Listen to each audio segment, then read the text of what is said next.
Let's tackle some continuous exponential growth or decay problems. So I have a population of bacteria that doubles in 20 minutes. How long will it take for it to triple in size? So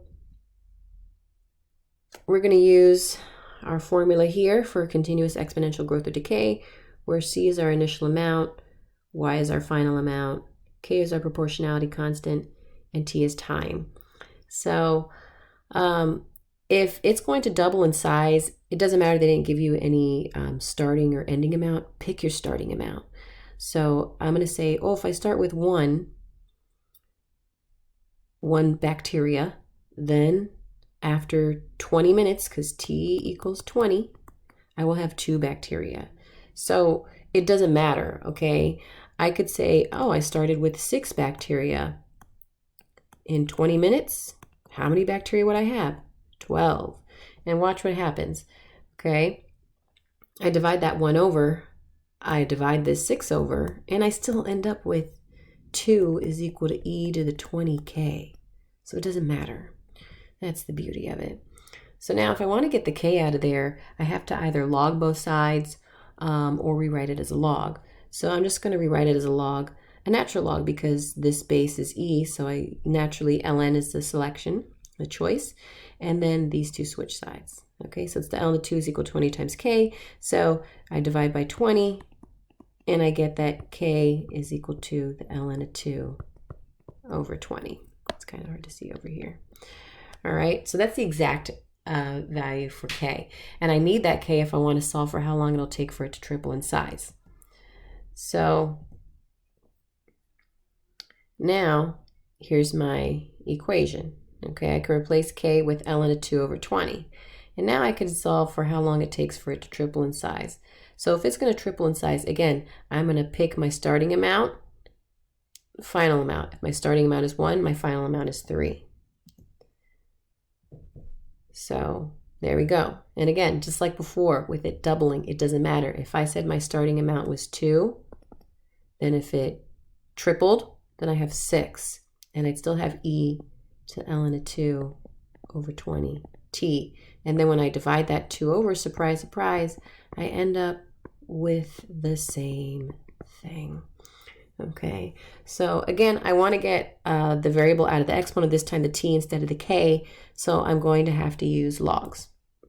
So I drop and swap, so it's the ln, it's base e, we just don't write it when it's natural log. These two switch sides, okay, so it's the ln of 3 is equal to ln of 2 over 20 times t, and then I divide this over. When I divide this over, remember that you keep change flip. So what I mean is, if I divide by 20 over ln of 2, then that's the same thing as multiplying by the reciprocal. Section that off. Okay, and then you punch in the calculator. Problem didn't specify to what to round to, so I'm just rounding it to the nearest thousandth. Now moving on. Let's try another one. At the start of an experiment, there are 125 bacterial colonies growing in a petri dish. 6 hours later, so this is what we're starting with. 6 hours later, the number of colonies has grown to 190. How many hours will it take for it to reach 20,000? So first off, I need to use these 2 bits of information to figure out what k is. Okay, so I'm going to put in 190 is my final amount, 125 is my starting amount.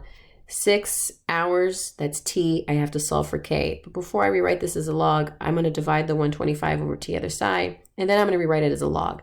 The base is e, so it's going to be natural log base e, and the 190 over 125 and the 6k are going to swap sides. And then I divide the ln of that quotient, 190 over 125, by 6, and that's my k value, which is this number right here. So let's move on. So now that I have k, I can try to figure out how many hours it will take for it to reach 20,000. So there's just a 0 that's missing here. Let me write it here. 0.06978505581. All right, let's finish up this problem. So now, now that I have my K value, or that's, well, what I wrote before, I'm going to write it here again, 0.06978505581. I'm just not going to keep writing it. That's going to go in there. Okay.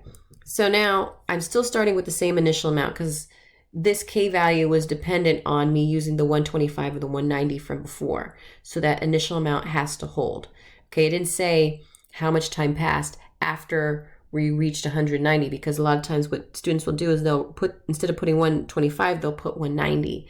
But that wasn't said in the problem. If that was the case and they said, okay, how many hours after the population reached 190 would it take? That's when you would do that.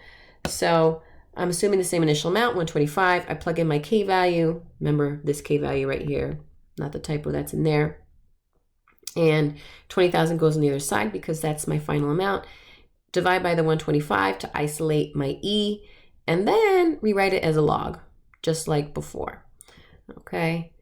So again, make sure that's 0.06978505581t, natural log of 160, divide that over, and you should have 72.726 hours.